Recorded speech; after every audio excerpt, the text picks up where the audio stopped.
Welcome to Military Faith and Spiritual Resilience. This is Elizabeth Fulgaro. With me today is Alexandra Siliezar, sister to former U.S. Marine Abraham Siliezar. Thank you for being with us again, Alexandra. Thank you so much for having me back. Yeah. You were sharing part of your story as a family of coming from El Salvador to the United States and having to get adjusted and grow. And now I'm curious because Abraham is the Marine we're kind of here to talk about today. So could you share a little bit about growing up with Abraham and what he was like and how he ended up in the military? My beautiful Marine, thank you. Yes, my brother was extremely loving and protective of me, and he was proud. He was a hard worker. He loved to study. He was super talented. I remember watching him draw. I thought he was, to this day, I think he should have been doing cartoons because he was so good. And, as a adolescent, I remember watching and listening to him, like buying records, Beatles and later on Blondie, and just different music. And I would just listen and watch. And, as a young child, you always look at your, the teens or the preteens around you. And so he was, even though just 3 years, he was also culturally, being the boy, and being the oldest.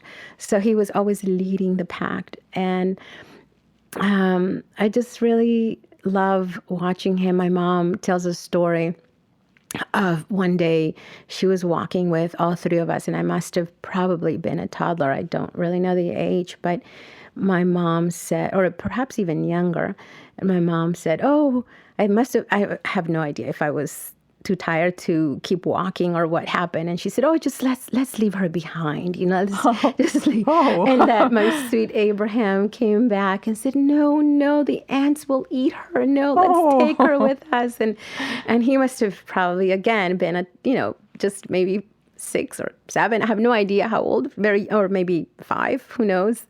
But he was really, just really loving and sweet. And I know you asked about growing up, but, to this day, the word sister, I hear his voice quite vividly because he called me my sister. I called you, that was his name for you. He would say, "Hi, sister, this is your brother." Oh, that's so sweet. Every day. Every day, that's every wonderful. Day. Hi, sister. And whenever we came across anyone, he would say, "This is my sister." Oh, that's really special. Yeah. He would have been 14 when you came to the United States? That's even more different than it was for you. Absolutely. As an adult, I realize now how much more challenging even just those minor 3 years make a huge difference for someone, especially an immigrant. Yeah. Did you notice anything for him in terms of how it was for him? I think in retrospect, yes. Yeah, okay. Not then. I think that as children, we have this very sort of narrow perspective that the world just revolves around you, so everything revolved around me. Sure. And I never really paid attention when it revolved around them. Yep.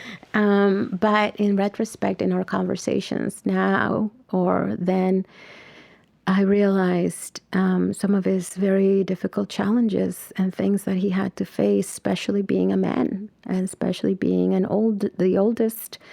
And another layer to that is culturally, like what it means to be the eldest male in a Latin family. Do you notice a difference in that role between what you know about El Salvador and what you now know about the United States? I don't know about that question. I have to really think about that. But what I do know about us is that what he always said, I need to do something with my life. And what I do want to say is that as an immigrant, I think that all immigrants come for a better chance, right? And even though we had a very good chance, we had means in our country. We were not suffering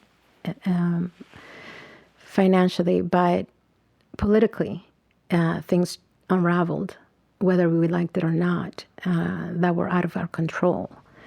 And for the sake of safety and for the sake of parents giving their children a better future, that goal is something, or that responsibility is on our shoulders. Yes. To follow our parents' dreams, to make sure that their sacrifices come to fruition. That would be heavy sometimes. It's heavy. It's yeah. heavy. Yeah. Did you notice that on Abraham? As the oldest son, too? Yes, I would say yes. Yes. Yes. Do you have any additional thoughts on that, of what he might have felt? And I know you're just kind of looking back, reflecting. We're not asking him. No, but yes, I'm quite aware, because he often said, he always said, and actually the reason I think he joined the military is because he was an extraordinarily intelligent person. I would even say gifted. But we were not of the means to put ourselves through university as immigrants, and to have had, when parents, and as I referred in the earlier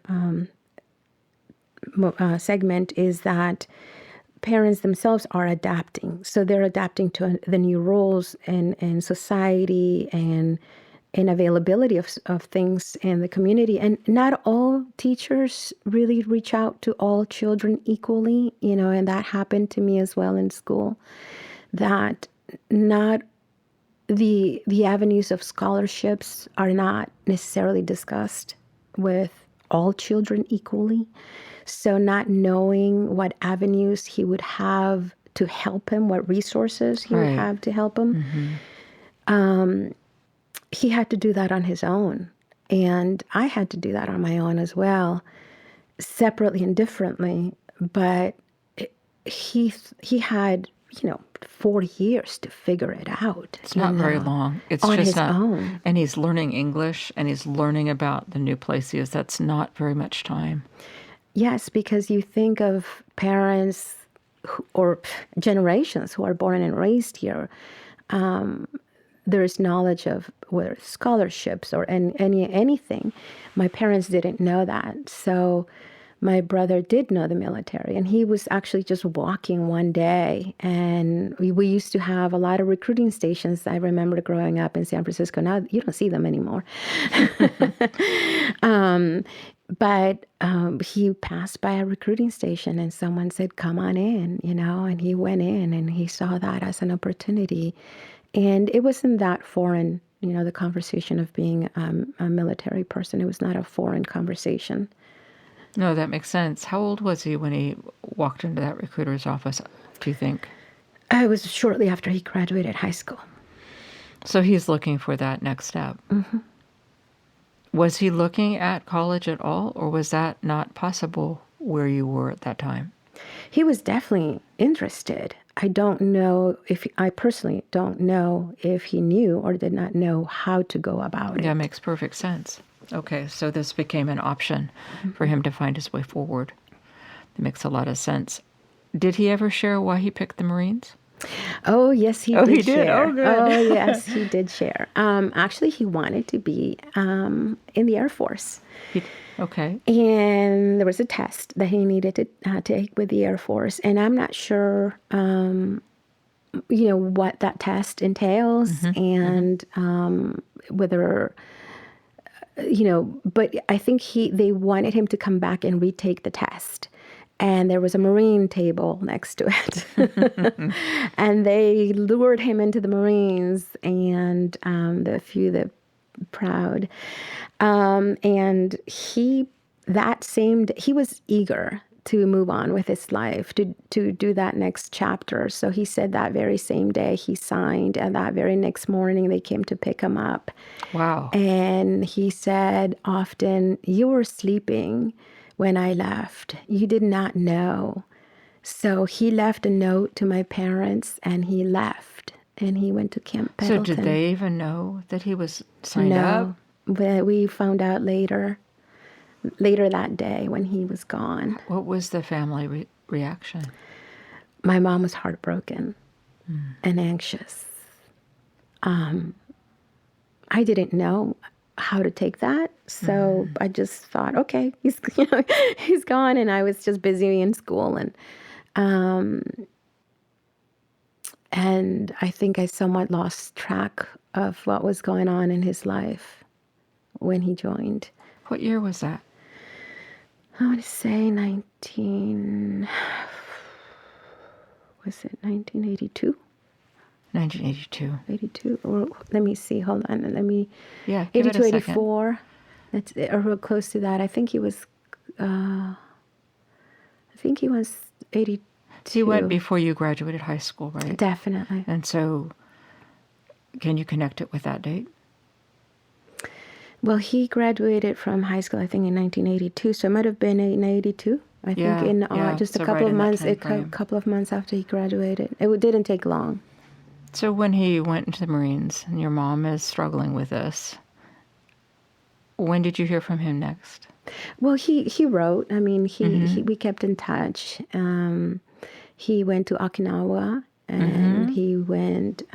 He stayed there for a while. He worked in South Korea on the border as well, in the DNC, and he went to.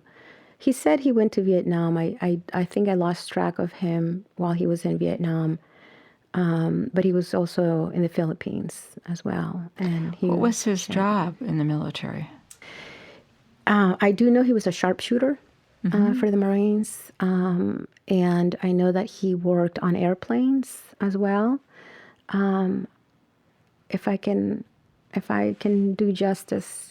My memory's very poor, but I think he said he was working on the F-18s. He had very bad hearing, so I believe it because he could barely. It was like I could imagine that he was definitely having some issues with his hearing. So was the hearing a result of his job in the Marines? I do believe that. Yeah. Okay. Yes. We never got to actually fully do the testing, but yes, I do believe that. How long did he stay in the Marines? 8 years. 8 years? Yes. Okay, so till about 1990? Yes.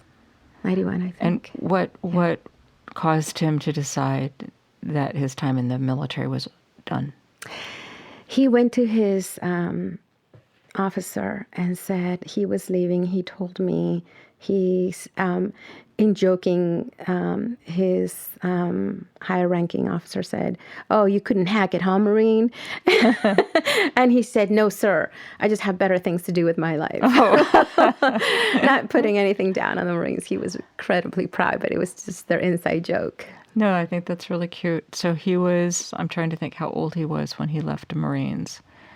So 26? Perhaps. 20, so yeah. 64, you said he's born? 1990. So he's not 30 yet. Almost 30, I would say. Almost 30. Yeah. Okay, so now he's still young. Right? I'd like to hear more about him. Can we do that next time? Absolutely. Okay.